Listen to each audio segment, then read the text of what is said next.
This is the only Creality Print Slicer tutorial you need. This is going to be a step-by-step tutorial guide on how to 3D print using Creality Print Slicer. Step number one, what we first need to do is download and install Creality Print. So go to google.com, open a tab in your browser, search for Creality Print, and then look for the search result that's from creality.com/download and then click on that page. Then scroll down a little bit down here. You'll see there's a section to choose what type of computer you have, if you have a Mac OS or a Windows. And then you can see here we can download Creality Print by clicking here. And then after it's done downloading here, what you need to do is go into your download section. I'm in Google Chrome, so I can just go up here to the download button. And you can see here it says crealityprint.exe. What I'm going to do is I'm going to double click this to start the installation file. Just keep clicking next and then install. Then click finish when it's done. And then Creality Print should automatically open up on your computer here. This is the home screen on the dashboard of Creality Print. So all of these are my previous files, and after you create files, they're going to automatically load there for you. But chances are this is probably empty for you. Then on the top here, we can click on a new project or open an existing project. If we go on over to the left over here, we have a series of tabs.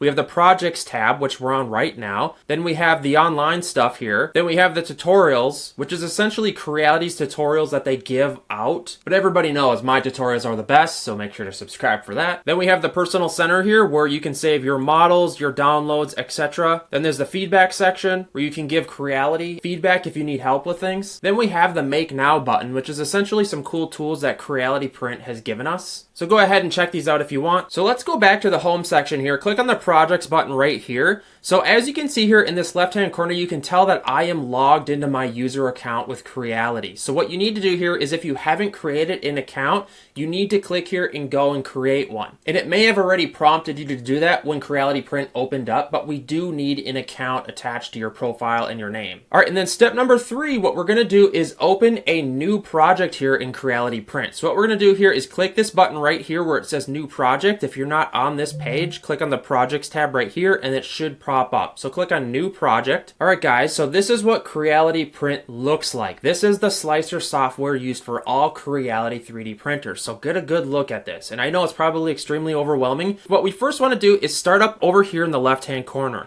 What we first need to do is make sure that we have the correct 3D printer that you have. We need to have this selected. So this isn't my 3D printer here. And what I want to do here is I want to select/remove 3D printers. Select that. And a prompt will open up. And what we need to do here is find or search your 3D printer. So maybe you have the Creality K1C. I have the Creality K2 Pro. So what I did was I found it. What you can do is actually search it, or you can find the tabs over here on the left and then go and check that 3D printer. And after you've done that, you can click confirm. And then what you want to do is you want to select a 3D printer that you just did. I did the K2 Pro, so I'm going to select that. And what that does is it brings in all of the settings that's needed for your 3D printer, like the build plate size and all of the settings it needs over here. Make sure you're connected to the Wi-Fi over here. This should be lit up. If it isn't, click on that and figure it out. Then next, what we need to do here is choose our bed type. So I have a textured PEI plate.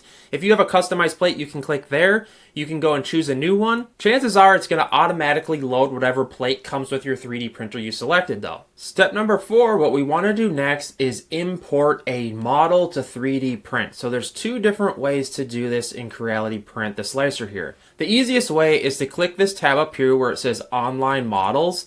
And what we can do here is you can essentially search for anything you want. You can click these tabs for the most newest, the most viewed, liked, etc. And then when you find something that you like for instance, if I liked this horse sculpture right here, all you do is left click on it. And then if you like this, you can look at all these different settings. But if you're set on this being the model that you want to 3D print, all you do is click on which 3D printer you have up here. Like I have the K2 Pro, so I'd click on that. And then all you do is click on download and open. And then it's going to automatically load and import the file into Creality Print. So there you have it. The file or model has been imported here. And as you can see here, what you can do is you can left click on the model and it will highlight the model. And then what you can do is left click, hold it, and you can drop and drag where you want it to be on the build plate. And then to give you some basic navigation of how to move the model around to look at the different views. So if you click on the right clicker on your mouse, essentially right click and hold, you can drop and drag and just get a better view of all the different angles of the build plate here. And then to zoom in and zoom out, all you have to do is move your mouse cursor in and out. See how I can get different views here? And then if you need to move the build plate around for any particular reason, hold shift and then left click, hold both of them, and then you can move the build plate around. So that gives you a basic knowledge of how to do that. And then the other way to import a file, what I'm going to do is I'm actually going to highlight this and right click and delete it. I'm going to show you the other way to import a file. So if we go up to the navigation bar up here, you can see my mouse right here. There's a little square with a plus button on it, a little icon. This is where you'd import a file. So if we left click on that, what you can do is actually import files that you've downloaded from other websites. For example, if we go to a website where there's 3D models like printables.com, there's a bunch of these types of websites. What you do is essentially click on the model and download the file specifically here from the website. Then once you've downloaded it, you can go back into Creality Slicer and then click on the import button and just import the file like that. So for the rest of this Creality Print Slicer tutorial, I'm going to use this horse model here. So the main tabs to be aware of within Creality Print are these ones at the top right here. So we have the online models, which I already showed you is where you can find online models to 3D print. And then the Prepare tab is essentially you working on the model. It's essentially you customizing the model in the way you want it to be 3D printed. And then we have the Preview tab, which is essentially being sliced. Think of the Preview tab as the slicer using its processing power to figure out what it's going to be like to 3D print this. And then we have the Device tab, in which you can look at your devices, which are your 3D printers, and you can customize things on your printer. All right, so let's go back to the Prepare tab and talk about the slicer here, because this is where 90% of all the work is going to be. So once you have your model imported, next what we want to do is we want to start customizing the model, right?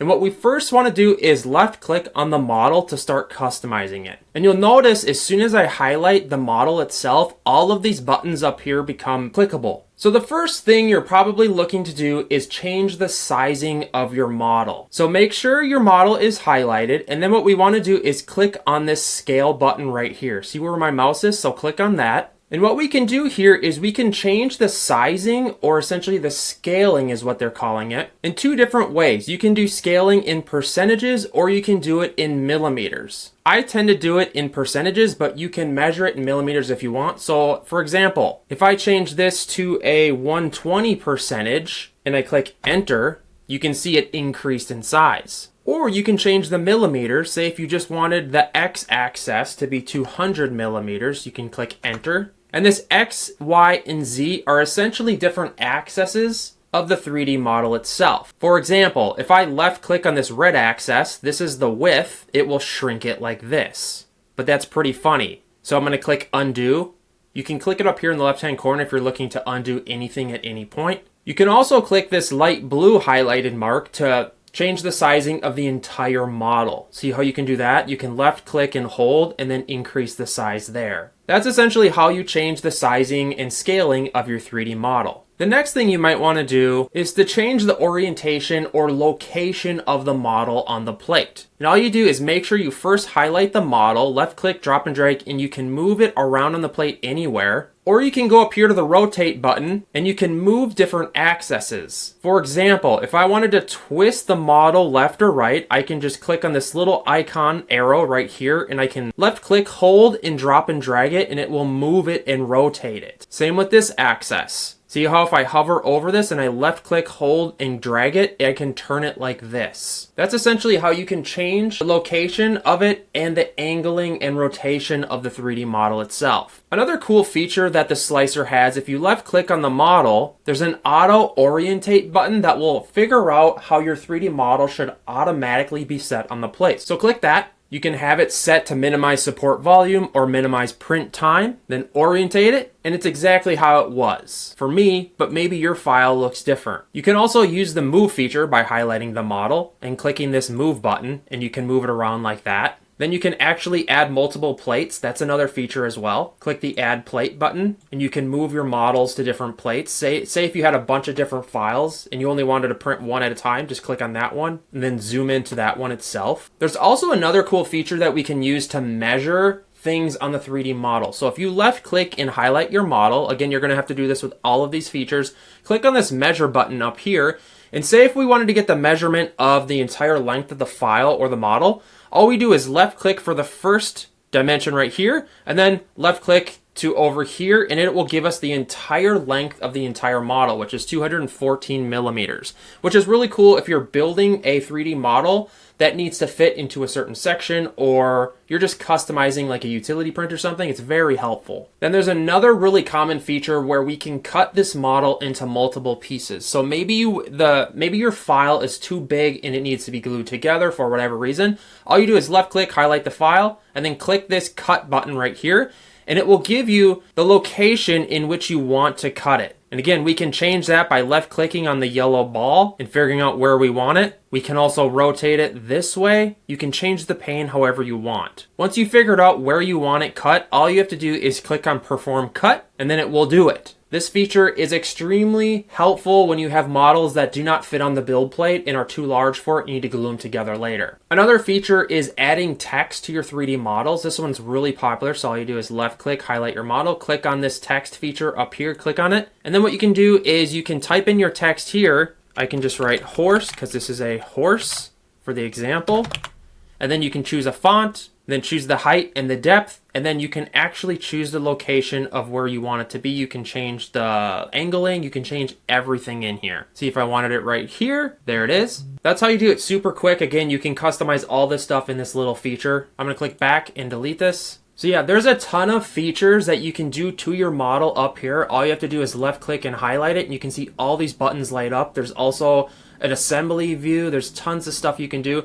So to walk you through this again, the Creality Print slicer here on this tutorial, this left side is essentially all the settings of your 3D printer. Again, choose it over here, and then when you highlight the model and import it, what you can do is use all of these buttons to change it and customize it however you want. And then moving to the right side over here, what we want to do here is we want to figure out the filament when we're getting closer to printing it here. What you can do here is click on this plus button right here to add a filament if you want it. And then once you've added a couple, you can click on the drop down right here and you can customize it. Say if I wanted to do PETG or like ABS, that's all I do is choose it. Then you can click on the number here and actually customize the color of it. Say if I wanted to do it in pink, click OK. And for this model, I'm only doing one single color, but say if you had a multicolor 3D printer, you want to do multicolors, what you can do is just click the plus button and then add multiple filament colors here and customize each individual one based on the colors you wanted and then load it into your 3D printer. And then moving down here, what we want to do here, these are all the customizations and how the 3D printer is going to print it. Like a lot of this layer height stuff you can customize. I would advise though, if you're somewhat new to 3D printing, to just leave all of this as it is. One of the big main settings that you're going to have to figure out though is the supports, because supports are one of the main things you need to know, especially as a beginner. So anywhere there is a overhang on a 3D model, like for example this horse model right here, anywhere there's an overhang, we're going to need supports, because the 3D printer cannot print out of thin air. It needs to build up vertically in layers. Hopefully that makes sense. So what we want to do here is we want to go over to this little box right here and then find the support button right here. Click that. And then what we need to do is click on Enable Support, and there's a couple different support types. There's a normal auto, a tree auto, and then the manuals. And again, if you're a beginner, I would highly suggest you do the auto features. I tend to use the tree just because it's a skinnier type support and it's easier to pull away. So to give you an idea of what this looks like here, what I would do here, since I have chosen the supports type, I've chosen my filament, I think I'm ready to click the preview tab. And essentially this is having the slicer slice it and figuring out if there's any issues when they go to 3D print it. And this is where you're going to get a test on your computer, because this uses a lot of CPU. You can see it down here, it's working. So as you can see, this file has a lot of supports and it's telling me where it needs it, which is pretty crazy. And sometimes what happens is I'll get overwhelmed by all these supports and I'm like, oh my God, this doesn't even look like the file. But a lot of times when done properly, these will peel away really nicely. So I try not to get too afraid of them. Okay, so to walk you through this here, we have the Prepare tab where we customize things, and then we click the Preview tab to slice it. And again, this is telling us all the information we need to know what it's going to be like when we go to 3D print it, right? So the print time, it's going to tell us, this is important to know, it's going to take 6 hours and 20 minutes, which is pretty crazy. It gives you all the information of the inner wall, the outer wall, the gap infill. It gives you the percentage of like the type of filament, it's like the amount it's using and the time spent there. It gives you a lot of information here. The two things I tend to look at is the support and like how much of it it's going to be. Because again, if we go back to the prepare tab and we choose a different type of support, like if I did the normal supports and then we went to slice this again in the preview tab, it's going to look completely different. So as you can see, this type of support, the normal, isn't going to be as good because I just know normals don't peel away as well. They're stronger, but it's just not as good of an option. And I'm going to go back to the prepare tab and manually change this to tree auto supports that we're going to preview this again. And every time you make a change, it has to re-slice it. It's kind of crazy, but that's how it works. And again, you can change all of these settings in here. You can change the layer density, all of that. But if you're a beginner, I highly advise you just keep this stuff like it is, because for your 3D printer,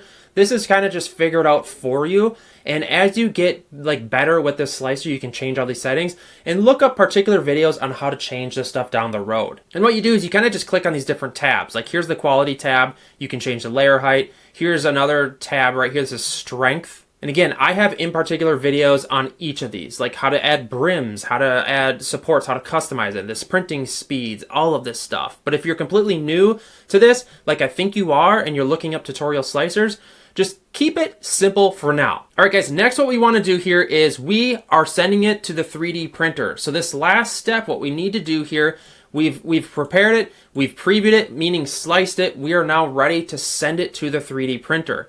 And what we would do usually is go down here and then click on send print, and a pop-up is going to prompt up, right? But before doing that, what we need to do is actually go into the device tab and make sure that our 3D printer is connected. So if you don't see any 3D printers right here that are ready to go, what you want to do is click on scan add over here. And what it's going to do is it's going to search your Wi-Fi for any Creality 3D printers. You can see this one just popped up. Choose it and then click add. If you don't see any 3D printers, what you need to do is go to your 3D printer and manually on the machine connect it to the Wi-Fi. If you're not 3D printing through Wi-Fi, it's going to be a lot difficult. You're going to have to save it differently. When you go to the preview tab, you're going to have to slice plate and then save it and then put it on a flash drive and then put it in the 3D printer. But once you've added your 3D printer here to the device screen, what you can do is kind of get into the 3D printer itself, click on details, and it will open it up. This is my K2 Pro here. You can see it on the camera.